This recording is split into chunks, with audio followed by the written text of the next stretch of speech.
Les lampions se sont éteints sur la 5e édition de la Semaine du numérique qui s'est tenue du mercredi 14 à ce vendredi 16 juin autour du thème « Le numérique au service du citoyen ». Elle a été essentiellement marquée par des panels, des ateliers de formation et d'apprentissage, des compétitions entre les lauréats venus des 4 chefs-lieux de régions naturelles du pays, mais aussi des stands d'exposition. On y notait également la participation de plusieurs invités venus de partout à travers le monde. Motif de fierté doublé de joie pour le ministre des Postes et Télécommunications et de l'économie numérique. C'était un honneur de recevoir 22 pays avec des experts à tous les niveaux, des universitaires, des institutionnels, des chefs d'entreprise et des étudiants venus partager chacun son expérience et nous aider à faire le point de l'adoption du numérique dans notre pays. Cela nous réconforte sur la politique de numérisation et de digitalisation vers laquelle nous allons, a exprimé Ousmane Gawal Diallo qui s'est félicité du fait d'avoir capitalisé plusieurs acquis.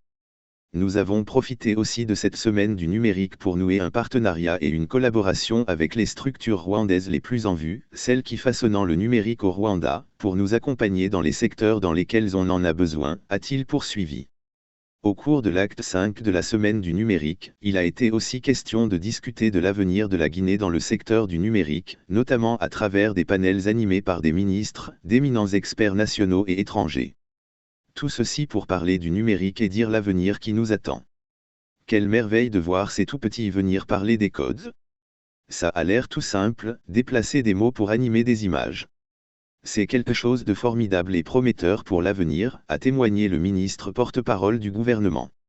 À la suite de cette grandiose manifestation, ses organisateurs ambitionnent de mettre en place un schéma d'aménagement numérique. Selon le ministre Ousmane Gawal Diallo, ce projet est déjà en cours qu'il devrait être achevé d'ici quelques semaines. La deuxième chose, c'est d'essayer d'amplifier la disponibilité des équipements. Les appareils téléphoniques aujourd'hui, les prix moyens sont autour de 2 millions GNF pour un appareil 4G. L'objectif est de renforcer la production de ces appareils pour que les prix puissent être autour de 500 000 GNF pour faire en sorte que ça se popularise. La troisième chose, c'est d'accroître les investissements dans la lutte contre les zones blanches pour faire en sorte que l'Internet ne soit pas seulement un privilège des villes, mais que le monde rural puisse aussi le découvrir. Puis, étendre les services publics. Il est prévu d'envoyer les guichets uniquement des services publics pour permettre aux citoyens de l'intérieur d'avoir un passeport, une carte d'identité, un extrait de naissance, une carte grise.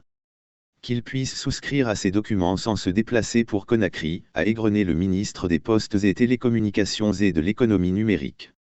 Pour renforcer la baisse des prix des communications, Ousmane Gawal Diallo a informé qu'il est déjà mis sur la table la bagatelle de 25 millions de dollars US pour accompagner l'initiative privée pour l'atterrissement du second câble sous-marin qui permettra de diviser par 4 les coûts de communication actuels.